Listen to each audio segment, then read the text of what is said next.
Olá, boa tarde. Estamos aqui para mais uma aula de ciências. Hoje nós vamos falar sobre o uso e ocupação do solo pelo ser humano. Você encontra esse material no capítulo 16 do nosso livro 7. Então nós temos aí um mapinha do Brasil com a utilização que o ser humano faz do solo em cada ou em alguns estados, né?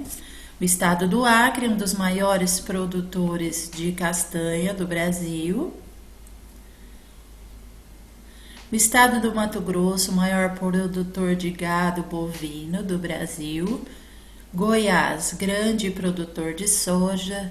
Rio Grande do Sul, produção de arroz, uva e pêssego.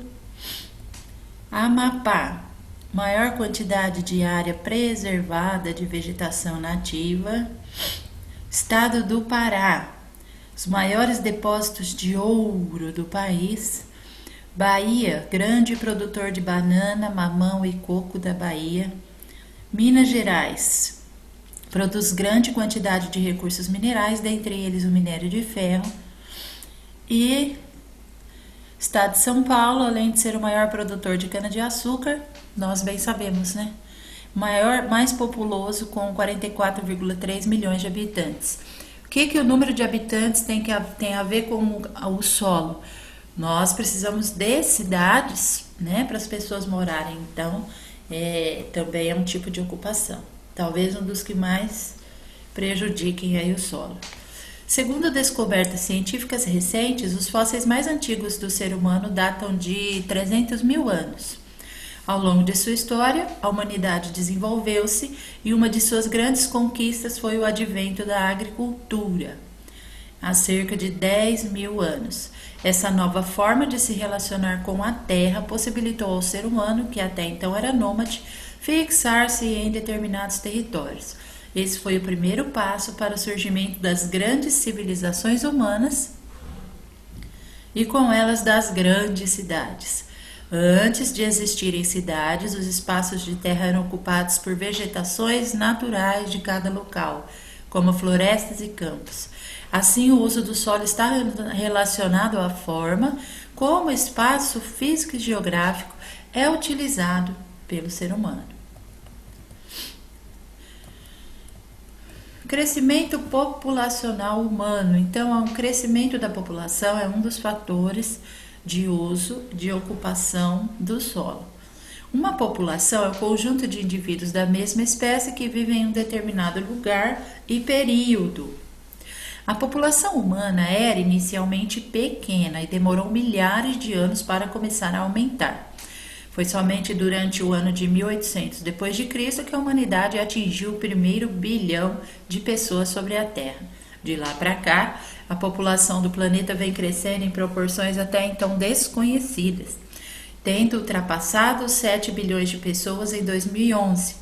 Estima-se que até 2050 seremos mais de 9 bilhões de pessoas no mundo. Então aí a gente pode ver o gráfico do crescimento populacional de 1800, né, depois de Cristo, até agora no ano de 2020.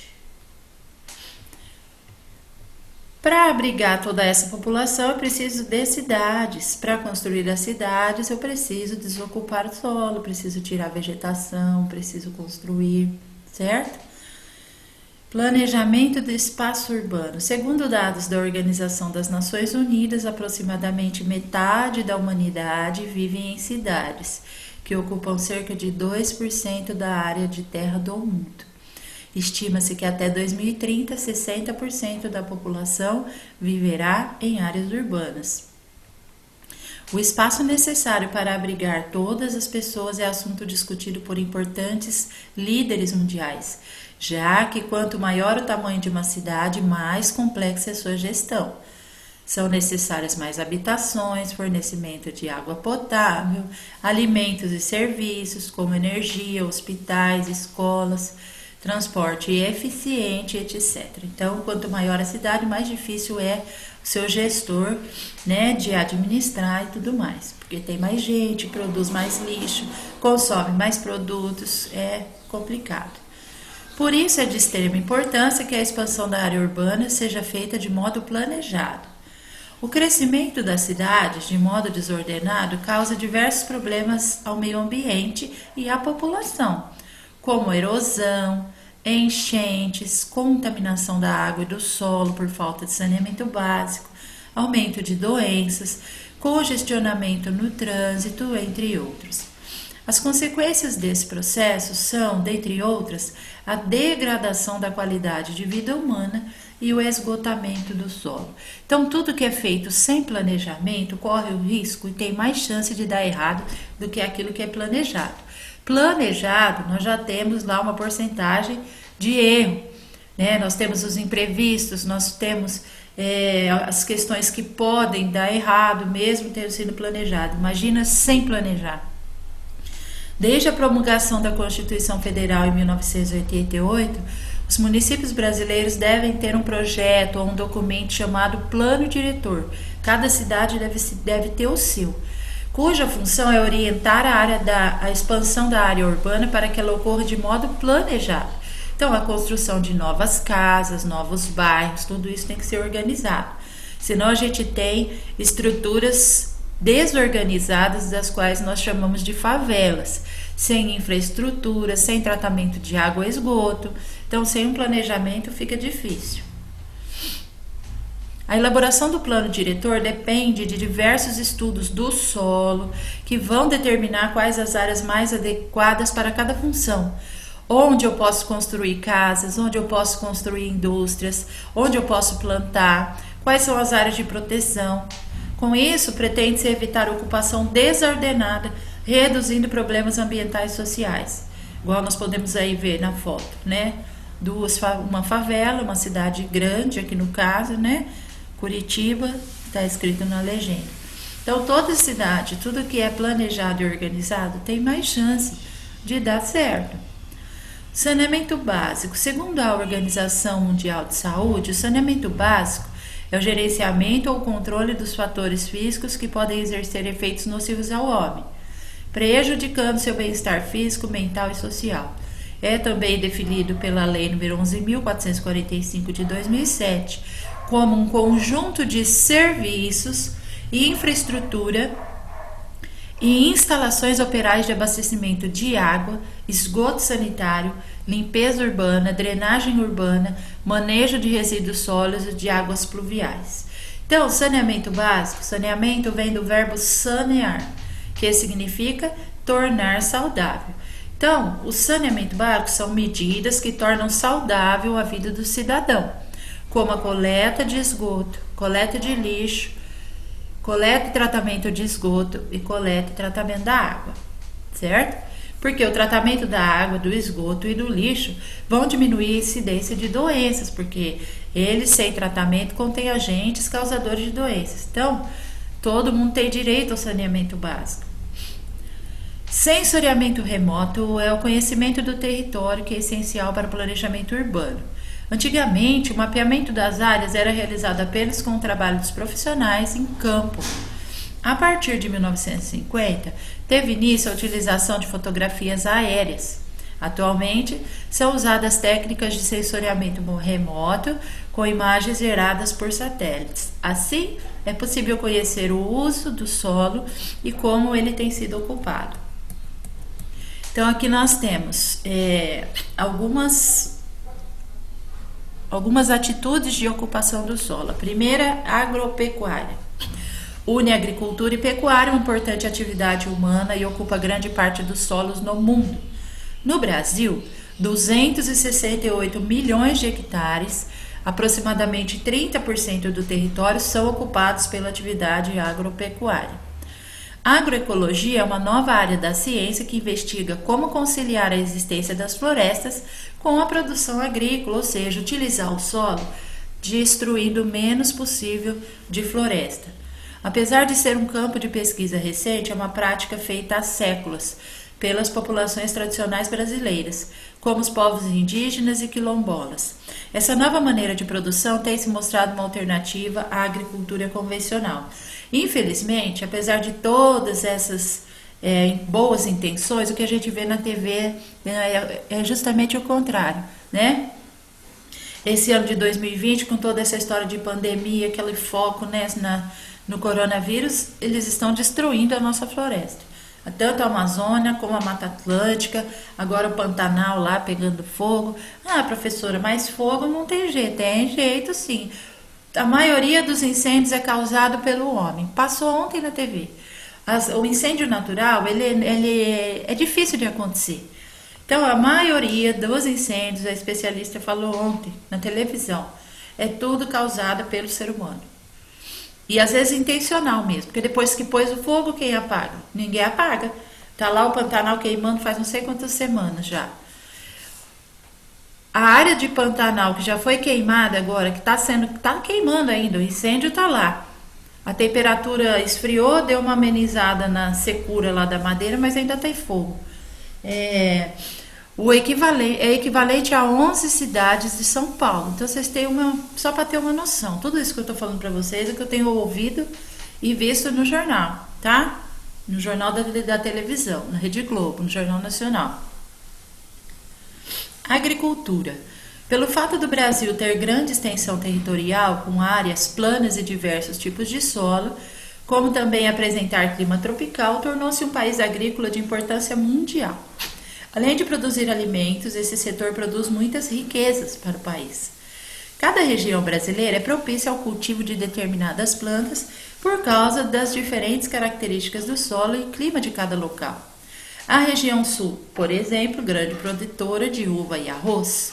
A nordeste, produção de frutas como cacau, banana, coco, mamão, maracujá. Muitas vezes, dependendo do que se pretende plantar, é necessário fazer alguma modificação no solo para que se torne produtivo ou para aumentar a sua produtividade. O solo da região central do país, do bioma cerrado, é naturalmente ácido e possibilita o crescimento de plantas nativas adaptadas a essa característica. Para se cultivarem plantas de outras regiões, é necessário fazer a calagem. O que é calagem? Adicionar calcário para deixar ele menos ácido. Além disso, outras práticas são necessárias ao preparo do solo para o cultivo, como a aração, que é revolver a terra para que esteja aerada e descompactada. Então, na aração, eu crio os espaços para o ar e para a água entrar. A adubação, que é a adição de nutrientes químicos orgânicos. Irrigação, são várias técnicas de fornecimento de água para não faltar umidade no solo. Dentre os métodos mais comuns de agricultura no Brasil, destacamos a monocultura e a policultura. Monocultura é a produção de apenas um tipo de planta. Aqui no caso, essa planta vai ser chamada de cultura. Esse método utiliza grandes áreas chamadas latifúndios. A soja, a cana-de-açúcar, o café, a laranja são tipos de cultivo encontrados em monoculturas no Brasil que exporta grande parte da produção. Então, isso é monocultura, quando eu planto um tipo só de vegetal. Como não há diversidade de espécies nessa área, é comum a ocorrência de doenças e predadores específicos conhecidos como pragas agrícolas. Por isso, geralmente, há maior necessidade de uso de agrotóxicos para combatê-los. Então, a monocultura é bom porque você planta grandes áreas, né? Você tem uma alta produção, mas você tem também as desvantagens. A gente tem um grande número de pragas agrícolas que vai levar ao uso de agrotóxico. Já na policultura, há o cultivo de diversas espécies em uma mesma área. Em geral, as propriedades que se destinam à policultura são menores, conhecidas por minifúndios. A maior parte dos produtos, como verduras, frutos e legumes, é destinada à alimentação dos brasileiros. Então, poli vem de muitos. Então, é uma região já menor, produz menos, né? Normalmente é menos suscetível ao ataque de pragas. Para utilizar o solo intensivamente, a agricultura pode causar diversos impactos a eles, como a erosão, perda de fertilidade e a contaminação. Essa contaminação é por agrotóxico e por adubo. Então, quando eu planto sempre a mesma coisa, aquela cultura ela vai utilizar sempre os mesmos nutrientes. Por isso que de vez em quando eu tenho que trocar, porque eu tenho que fazer uma adubação natural nesse solo, não só colocar o adubo químico. Então, em alguns casos, eles plantam em no período intermediário aí, planta soja, planta feijão, porque a soja e o feijão são chamados de leguminosas. Elas têm nas suas raízes uma espécie de bactéria que aduba o solo. Ela retira o gás nitrogênio do ar e transforma em substância nutritiva no solo. Só as leguminosas: soja, feijão, lentilha, ervilha, amendoim, certo? A pecuária é uma atividade que se destina à produção de criação animal. No Brasil temos rebanhos bovinos, suínos, avícolas, ovinos, caprinos e bubalinos, que são os búfalos. A maior área é destinada ao rebanho bovino.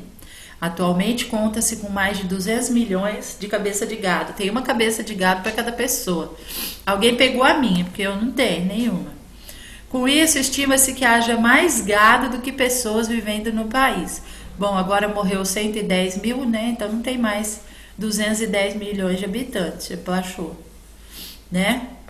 Também não tem os dados de quantos nasceram nesse período, mas está nessa média aí mais ou menos, certo?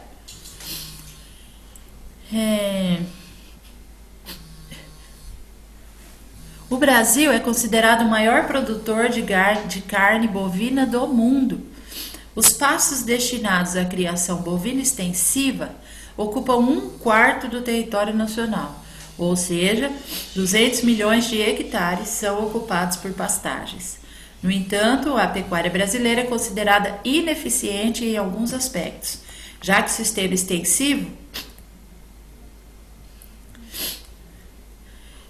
o sistema extensivo apesar de mais econômico, tem baixa produtividade e vem destruindo muitas florestas e nos últimos anos o cerrado. Esse bioma atualmente concentra 55% da produção de carne bovina do país. Então eu preciso tirar a vegetação natural para fazer as pastagens, né? Então a pecuária provoca aí uma, entre aspas, uma destruição aí no caso do solo, né? Mineração. Sabemos que a mineração é uma atividade humana de grande importância econômica e essencial para o desenvolvimento da sociedade, já que é por meio da extração de minérios que são fornecidas matérias-primas para a fabricação de muitos produtos que consumimos. A mineração está diretamente relacionada ao uso e à ocupação do solo, sendo uma das atividades que causa maior impacto ao meio ambiente. Porque na mineração são necessárias a retirada da vegetação original, ou seja, eu preciso desmatar, e eu preciso retirar o solo superficial, que é a parte mais fértil. Aí eu eu faço a mineração nessa parte do solo, né, retirando ali os minerais, depois eu descarto esse solo. Não há como recuperar as rochas que demoram milhões de anos para se formar. Além disso, são usadas diversas substâncias tóxicas durante o processo de mineração, o que gera grandes quantidades de rejeito. O que é rejeito? Vem de rejeitar. É um resíduo que não pode ser reaproveitado, tornando-se um problema. Por quê? Porque aí eu não tenho onde colocar esse rejeito. Aí eu vou aglomerando ele, eu vou juntando ele nas barragens, até essa barragem, sem manutenção, não aguentar o peso dessa terra. Que foi o que aconteceu no Brasil em 2015 e no começo do ano passado, 2019. As duas barragens que se romperam. É isso aqui, tá? A mineração também causa outros tipos de poluição da água, poluição sonora por causa do barulho das máquinas e do ar. Isso interfere no equilíbrio dos ecossistemas terrestres e aquáticos, causando a perda de espécies da fauna e da flora. O que determina se uma região será mais ou menos propícia à atividade de mineração é a ocorrência natural de cada minério na crosta terrestre daquele território. Muitas vezes, esses locais são próximos a áreas sensíveis e importantes para o equilíbrio dos habitats. Por isso, os estudos ambientais que visam reduzir as interferências da mineração nos ecossistemas são muito importantes, né? Porque causam um impacto negativo muito grande. Em todas as etapas da mineração é possível realizar ações para diminuir e até mesmo recuperar áreas exploradas pela mineração. Na Austrália, há alguns exemplos de mineradoras que estocaram o solo retirado e, após o esgotamento mineral das jazidas, voltaram o solo ao local original, recuperando a área com reflorestamento. Então, eles fizeram a mineração e aquele solo que eles não utilizavam mais, devolveram depois para o local e plantaram ali árvores, né, nativas lá do caso, na região deles. O Brasil tem diversas regiões ricas em recursos minerais, as quais são conhecidas internacionalmente. A exploração de minérios em nosso território está atrelada à colonização portuguesa. Entre os séculos 17 e 18, expedições realizadas pelos bandeirantes eram autorizadas pelo governo português para vasculhar o interior do país em busca de pedras e metais preciosos. Todo o sudeste brasileiro teve sua história marcada pela exploração dos minérios nesses 2 séculos, principalmente no estado de Minas Gerais, que até hoje é um dos maiores produtores de minérios brasileiros. Os principais recursos minerais explorados no Brasil hoje são bauxita, cobre, cromo, diamante, estanho, fosfato, fósforo, grafita, magnesita, manganês, nióbio, níquel, ouro e minério de ferro. A grande diversidade de recursos minerais está relacionada às 2 principais unidades geológicas do país: as bacias sedimentares, onde se formam as rochas sedimentares, e os escudos cristalinos formados por rochas magmáticas e metamórficas.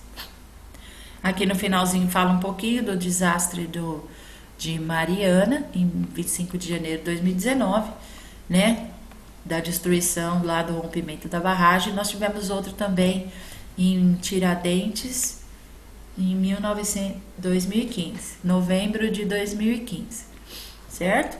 Então essas são as atividades que utilizam com mais frequência os solos no nosso país: a agricultura, a pecuária e a mineração. Então, eu não posso realizar essas atividades? A gente pode. O segredo é como realizar, né? Realizar pensando naqueles que vêm depois da gente, que vão precisar do solo também. Então, para isso existe o Dia Nacional de Conservação do Solo. Se eu não me engano, é dia 15 de abril. Então, precisamos de pesquisadores, né, de cientistas, de engenheiros, agrônomos que estudem aí novas técnicas de utilização e também novas técnicas de reposição, né, de cuidados aí com o solo, que é um dos bens mais valiosos de cada país. Ok? Por hoje é só. Um abraço, até a próxima aula.